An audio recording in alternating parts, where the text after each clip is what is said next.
Hello, my name is Amanda Tatro, and today I am going to be going over how to set up a template in Adobe InDesign. In order to complete this video, you will need to have some knowledge on the design automations that we've been covering in Module 2. And when I say the design automations, I'm referring to things such as paragraph styles, object styles, setting up pre-flight profiles.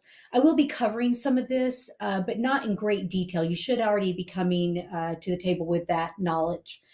But we'll basically be taking that knowledge and combining it together and utilizing that in this template, which can then help you automate documents.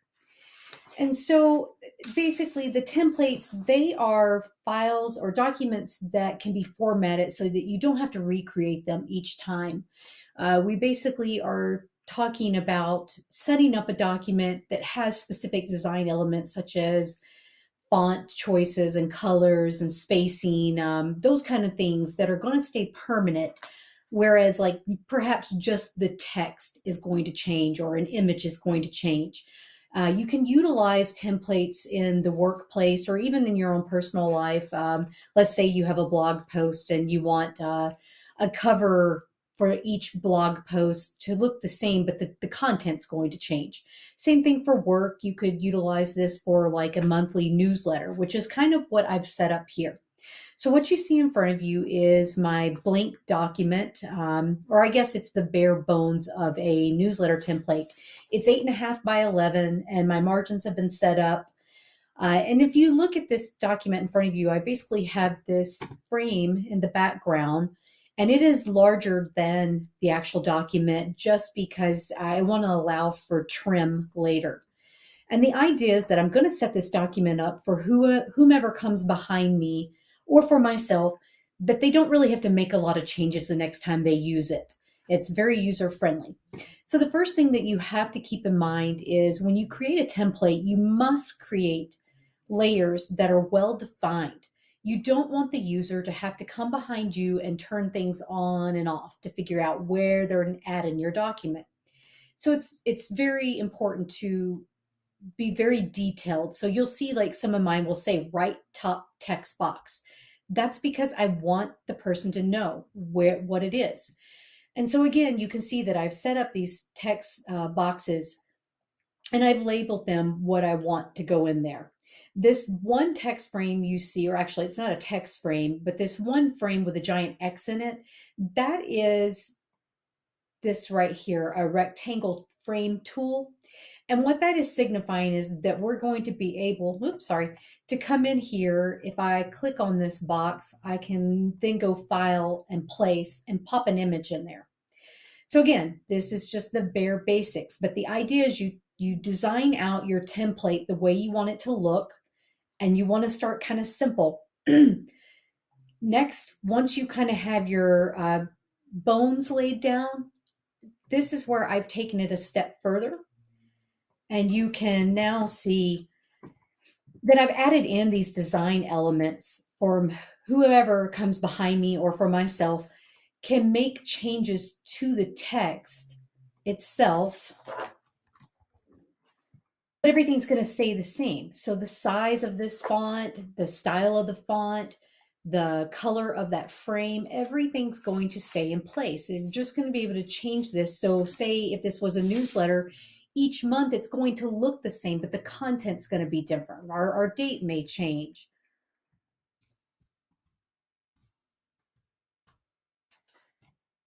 But it's still going to keep the design. That's the idea of this. So if you know how to utilize paragraph styles and object styles, then you can come in and you can put these things into place for the user. And so we'll go into this just a little bit.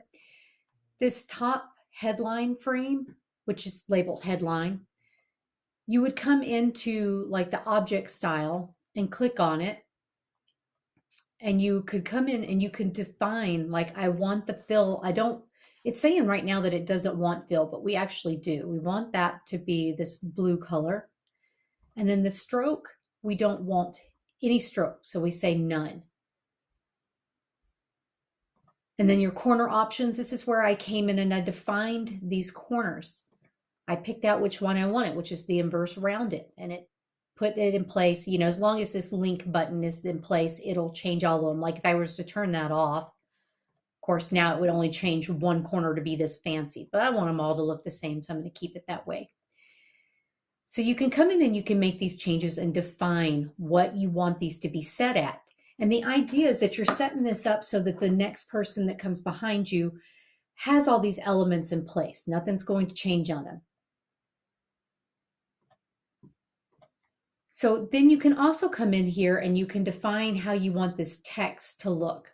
So I want, if I go under paragraph styles and I double click on headline, which is, this has already been set to this, then I can come in and I can say, let's change, or let's put in place that I always want this box to use the GIST upright font. And I want the font style to be regular, or maybe you want it bold, but you can make those changes. You can change the font size, but you can keep all these. You're defining how you want this to look. The baseline shift, if you have this preview turned on, then you'll be able to see any changes that you're making. But you can see if I change the baseline shift, it shifts everything down. And of course, it's going to make these changes to anything that you've applied these styles to. So you've got to be very aware of that. If it's applying to something that you don't want it to apply to, then you're going to have to create a different style for that particular item. Okay, so I'm going to hit cancel there. And as you can see, like this is where you start kind of laying out how you want the feel and the look of your document to be. For this one image here, I created this image in Illustrator, but you can put any image you want in here. For your user, they're going to basically click on this item and then double click on, open up the links panel. And then if you right click on the image you see there and go to relink, then they're going to be able to drop in any image they want there. So I'm going to put that back just so I can show you an example.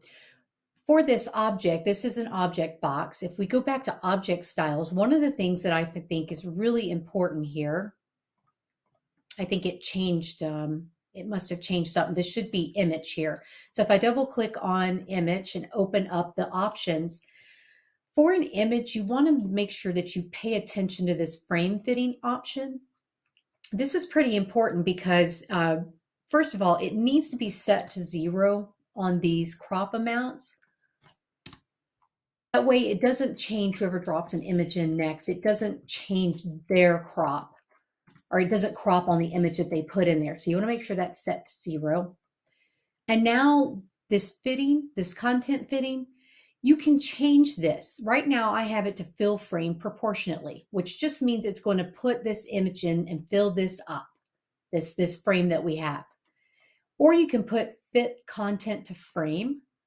But if you do that, you see it squishes down my image. You may not want that for the next user because they may drop an image in there and not understand why it's changing the aspect of that. Or you can put fit content proportionately.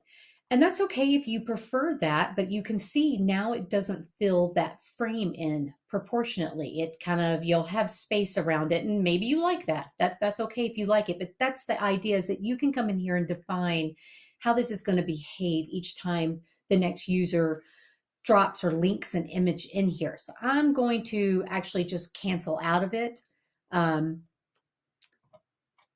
Just so you can see. And for me, you can see that's kind of cropped off her head. And that, for me, that was okay because I really wanted it to keep this verbiage right here replaced with your image in there. So that was more important to me. So this is what I'm getting at. You can start going in here and defining these object styles and these paragraph styles and put them into play throughout your document.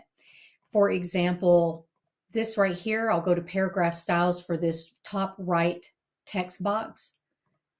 And you can see it's my body copy, and I have that body copy applied to that, to this box, to that box. I have it applied to each one of these text boxes, so it keeps that same font and size throughout the whole thing. It has the alignment centered, And I was able to define that. And of course, right now, each one of these frames is filled with the fill with placement text. But the idea is that whoever is working in your document can come in here, whoops, and type in information, and it's going to keep with this same style. So let me undo that. I'm just doing Command Z to undo that information. And so now it just brought back in my information here, my text, my placeholder text. One of the other things that you can also do for these documents is I guess something to keep in mind is any information that's not going to change, go ahead and put it in. So if this is for one particular company that you're going to do, let's say a monthly newsletter, you can go ahead and put in like Tatro Designs. That's the company name, and that's never going to change. And this address is never going to change. So you can go ahead and put that in. But if this is going to be designed for, let's say, for example, that you're going to put it out there on Etsy to sell this, and let's say the company name may change, then you can just put, whoops, company name to indicate that this is going to be a reoccurring change. And that's okay. You can set it up however you'd like. The other thing that you can do is if you know particularly how this document's going to be used, if it's going to be print, you can set it up to pre-flight.